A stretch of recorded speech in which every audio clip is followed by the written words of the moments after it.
Assalamualaikum warahmatullahi wabarakatuh. Perkenalkan, nama saya Jadi Setiara Nuansa, mahasiswa manajemen PJJ S1 Unsia.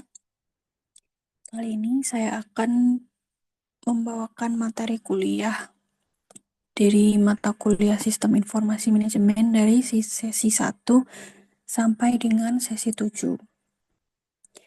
Silakan menyimak. Pada sesi pertama, kita akan membahas tentang pengenalan Sistem Informasi Manajemen atau SIM.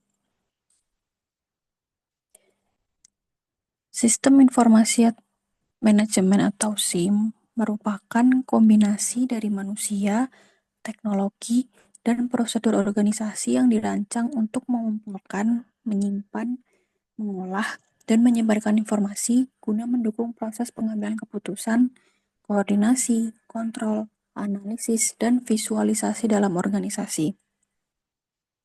SIM berperan penting sebagai alat bantu manajerial berbasis teknologi informasi yang memfasilitasi kegiatan organisasi agar lebih efisien, efektif, dan adaptif terhadap perubahan lingkungan bisnis. Menurut Stair and Reynolds, ada 5 komponen utama dalam SIM.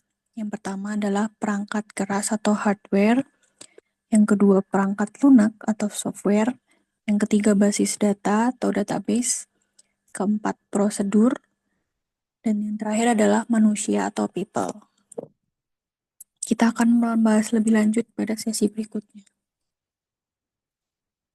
Peran SIM dalam organisasi. Yang pertama, mendukung pengambilan keputusan atau decision support.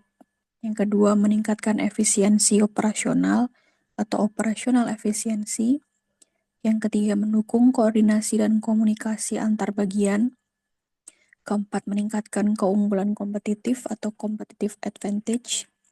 Yang kelima, mendukung perencanaan strategis organisasi atau strategic planning support. Dan yang terakhir, meningkatkan kualitas layanan dan kepuasan pelanggan. Hubungan SIM dengan fungsi manajemen. Yang pertama, ada perencanaan atau planning. SIM menyediakan data historis dan prediktif untuk perencanaan strategi. Lalu ada pengorganisasian atau organizing. Nah, di sini SIM membantu mengalokasikan sumber daya secara efisien. Lalu ada pengarahan atau leading.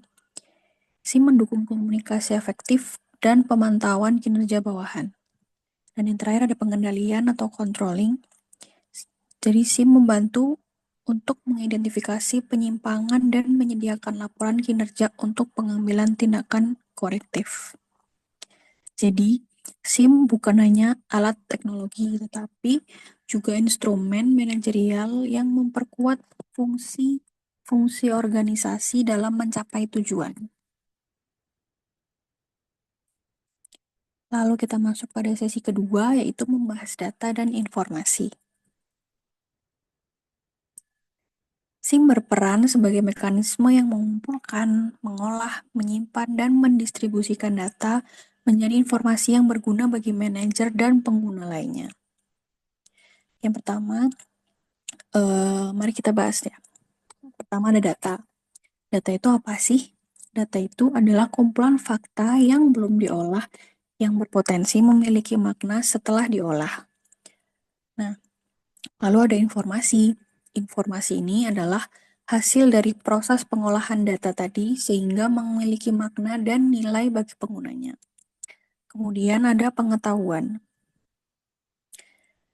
Pengetahuan itu adalah hasil dari pemaknaan informasi yang dikombinasikan dengan pengalaman, konteks, dan pemahaman individu.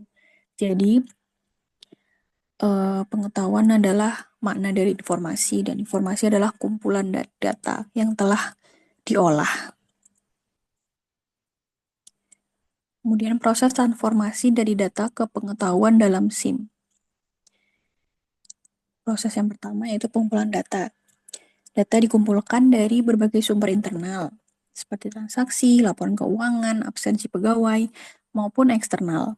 seperti data pasar, pelanggan, dan pesaing. Proses kedua adalah pengolahan data. Data mentah diproses menggunakan metode statistik, algoritma, atau perangkat lunak manajemen data untuk menghasilkan informasi yang bermakna. Proses ketiga adalah penyimpanan data. Informasi disimpan dalam sistem basis data yang terstruktur agar dapat diakses dengan cepat dan aman. Proses selanjutnya, penyajian informasi.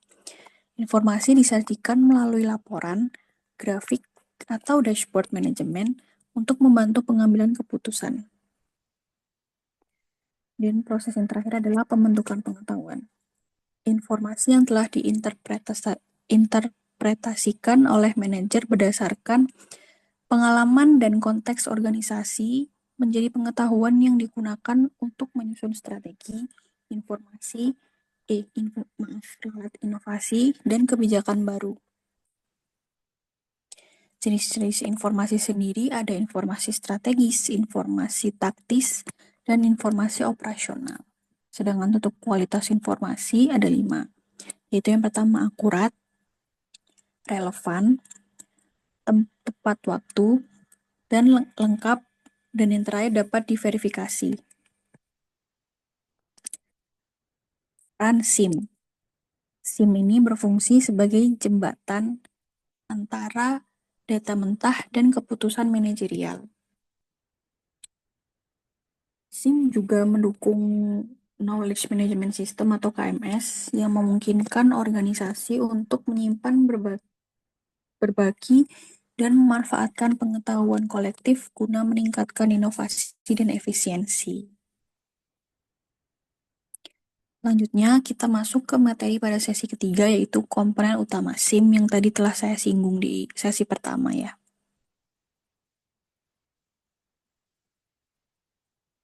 Yang pertama ada hardware atau perangkat keras. Hardware ini adalah komponen fisik dari sistem komputer yang berfungsi untuk menjalankan instruksi dan memproses data menjadi informasi. Jenis hardware sendiri ada input device atau perangkat masukan, contohnya seperti keyboard, mouse. Lalu yang kedua ada processing device, contohnya adalah CPU. Yang ketiga ada output device, contohnya seperti monitor, proyektor, atau printer. Lalu ada storage device atau penyimpanan yang dapat berubah SSD, hard disk, atau flash disk. Kemudian yang terakhir, jenis hardware terakhir adalah networking device. Contohnya adalah router, switch, atau modem. Apa sih fungsi hardware ini? Nah, hardware ini berfungsi sebagai infrastruktur utama untuk menjalankan aplikasi sistem informasi dan menyimpan data organisasi. Masuk ke komponen kedua, yaitu software atau perangkat lunak. Software adalah sekumpulan instruksi atau program yang mengatur cara kerja perangkat keras untuk memproses data menjadi informasi. Jenis software sendiri ada sistem software seperti Windows dan Linux. Kemudian ada application software seperti Microsoft atau SPSS. Dan yang terakhir ada utility software seperti antivirus, file manager, ataupun backup tools. Nah, software ini berperan sebagai otak pengendali dalam sistem informasi yang memungkinkan pengguna melakukan input, pengolahan, dan analisis data. Dalam SIM, software menghubungkan antara hardware, database, dan user agar sistem dapat berfungsi secara efektif. Komponen ketiga adalah database atau basis data. Kumpulan data terorganisasi yang disimpan dan dikelola secara sistematis sehingga dapat diakses dan diperbarui dengan mudah. Komponen database sendiri terdiri atas data, database management system atau DBMS, dan database administrator atau DBA. Fungsi database dalam SIM. Yang pertama, menyediakan sumber tunggal data yang dapat digunakan oleh seluruh bagian organisasi. Yang kedua, memastikan keakuratan dan konsistensi informasi. Dan yang ketiga, mendukung proses pengambilan keputusan berbasis data atau data-driven decision making. Komponen yang keempat adalah network atau jaringan. Network atau jaringan itu merupakan kumpulan perangkat yang saling terhubung untuk berbagi sumber daya, data, dan layanan. Dalam SIM, jaringan memungkinkan komunikasi dan pertukaran informasi secara cepat antara pengguna dan sistem.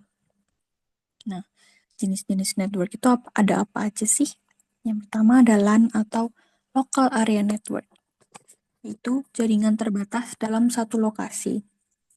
Lalu yang kedua ada WAN atau Wide Area Network, jaringan yang mencakup area geografis luas. Lalu yang ketiga ada internet dan intranet, yang merupakan jaringan internal organisasi dan jaringan yang menghubungkan organisasi dengan mitra eksternal. Dalam SIM, network berguna untuk memungkinkan akses data secara real-time antar bagian organisasi serta meningkatkan kecepatan komunikasi dan efektivitas kerja. Komponen terakhir yaitu people atau manusia. Manusia adalah komponen yang paling penting dalam sistem informasi karena mereka yang merancang, mengoperasikan, dan menggunakan sistem untuk menghasilkan nilai tambah bagi organisasi. Peran manusia apa aja sih dalam SIM? Yang pertama ada end user sebagai atau pengguna akhir. Lalu yang kedua sistem analis, yang ketiga programmer atau developer, keempat database administrator atau DBA, dan yang terakhir Chief Information Officer atau CIO. Dalam SIM, manusia berperan untuk mengembangkan dan mengelola sistem informasi, mengambil keputusan berbasis data, serta menjaga keamanan, etika, dan keberlanjutan penggunaan teknologi informasi. Lanjut, kita masuk ke sesi keempat, yaitu membahas DBMS dan CBIS. Apa sih DBMS dan CBIS itu? Database Management System atau DBMS merupakan suatu aplikasi piranti lunak yang menyimpan struktur basis data itu sendiri, hubungan di struktur basis data atau data itu sendiri, hubungan di antara data di dalam basis data dan nama formulir, jenis-jenis data, angka di belakang desimal, jumlah karakter, nilai default, dan seluruh uraian feed lainnya. Beberapa keunggulan di BMS yaitu yang pertama pengolahan data cepat dan penyimpanan data lebih besar. Yang kedua, sistem keamanan lebih fleksibel dibanding pengamanan pada file sistem operasi. Yang ketiga, sistem data yang terpusat mempermudah pengolahan database. Nah, tadi sudah membahas keunggulan, yang selanjutnya kita membahas kelemahan di BS itu sendiri. Yang pertama, tentu softwarenya yang cukup rumit. Lalu kedua, memerlukan lebih banyak tempat penyimpanan dan memori. Dan yang ketiga, banyak biaya yang diperlukan untuk mengaplikasikan DBMS ini, seperti biaya hardware tambahan dan biaya konversi. Sistem basis data adalah sistem informasi yang mengintegrasikan kumpulan dari data yang saling berhubungan satu dengan yang lain dan membuatnya tersedia untuk beberapa aplikasi yang bermacam-macam di dalam suatu organisasi.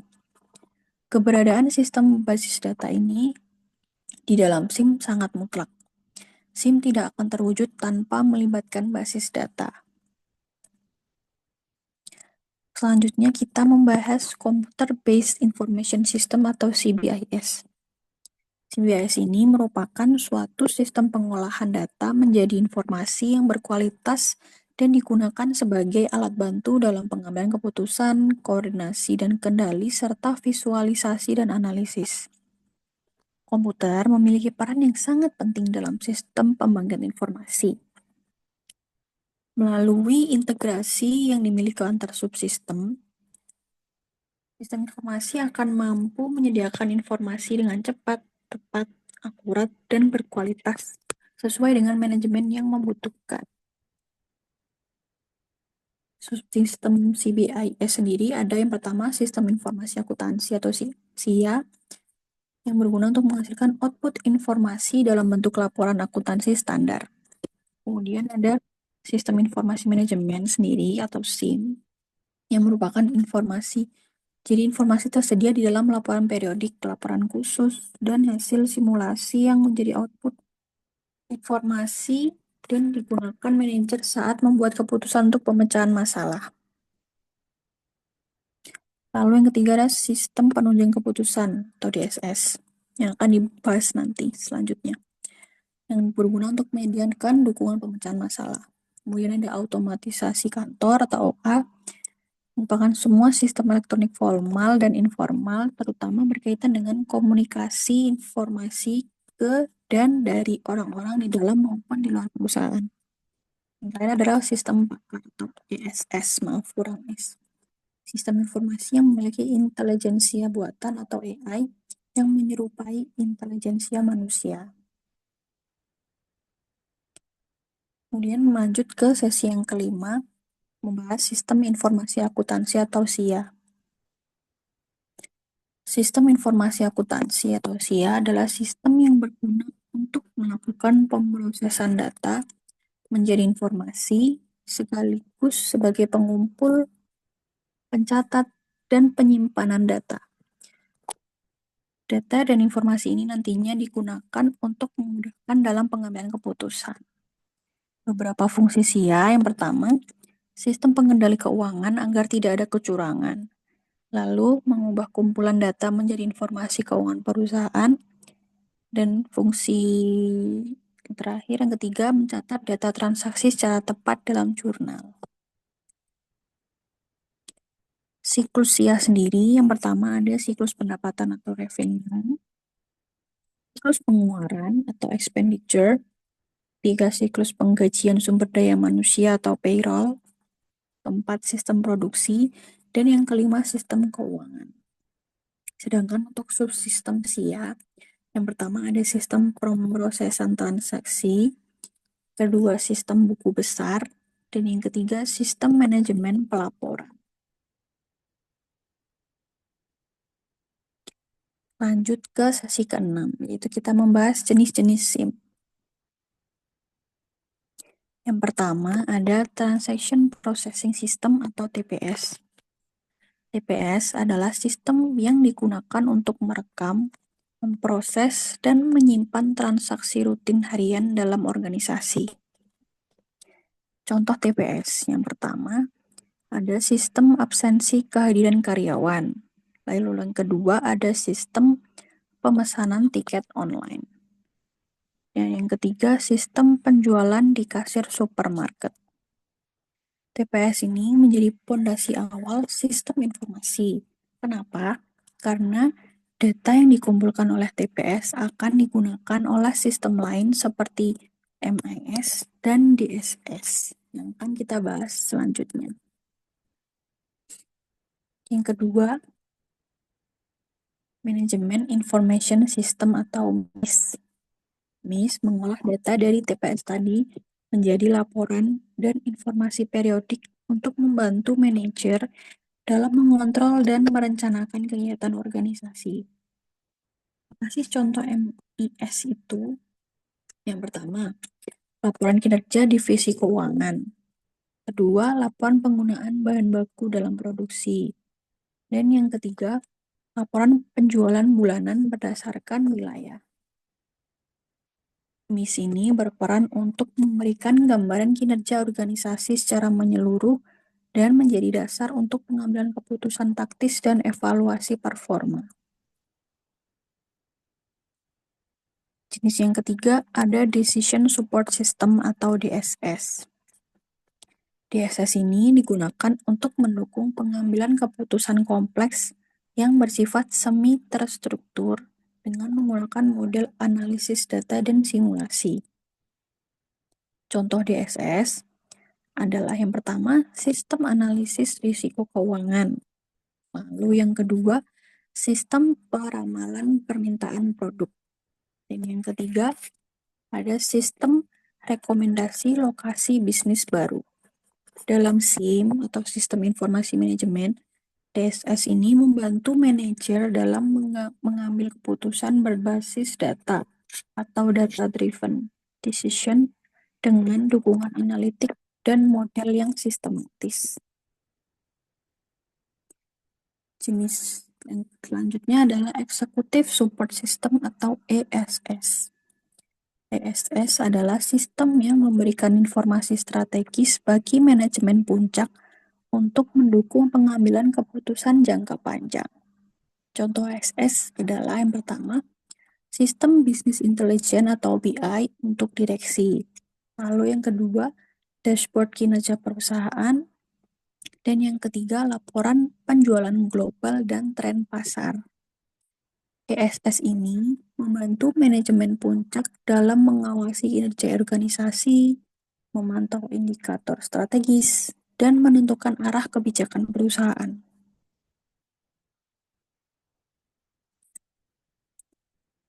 Selanjutnya adalah Enterprise Resource Planning atau ERP.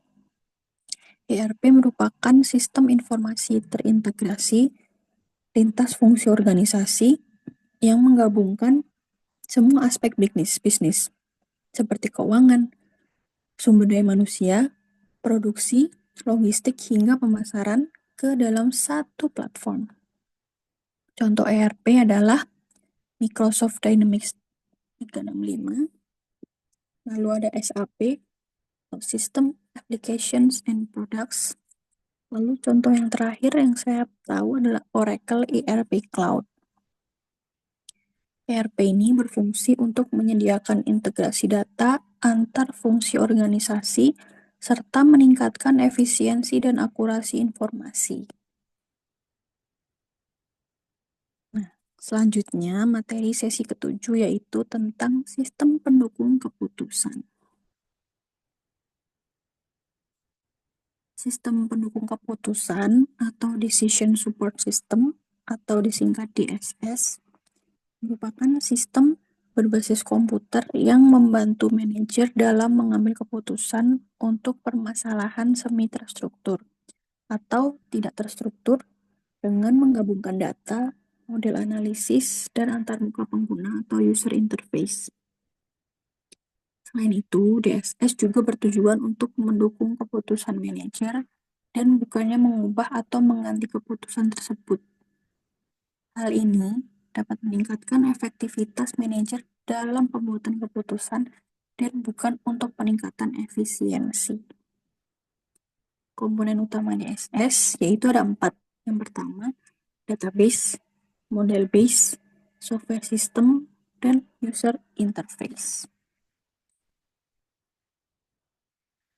Tahapan DSS sendiri ada 4.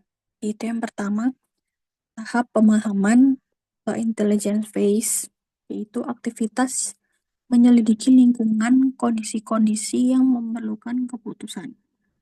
Yang kedua, tahap perancangan atau design phase, yaitu tahap menemukan, mengembangkan, dan menganalisa arah tindakan yang mungkin dapat dipergunakan dalam menyelesaikan masalah. Yang ketiga, ada tahap pemilihan atau choice phase, yaitu memilih arah tindakan tertentu dari semua arah tindakan yang ada. Lalu yang terakhir, tahap implementasi atau implementation phase. Setelah menentukan pilihan arah tindakan tadi, pada tahap ini dilakukan penerapan terhadap alternatif tindakan yang telah dipilih pada tahap pemilihan.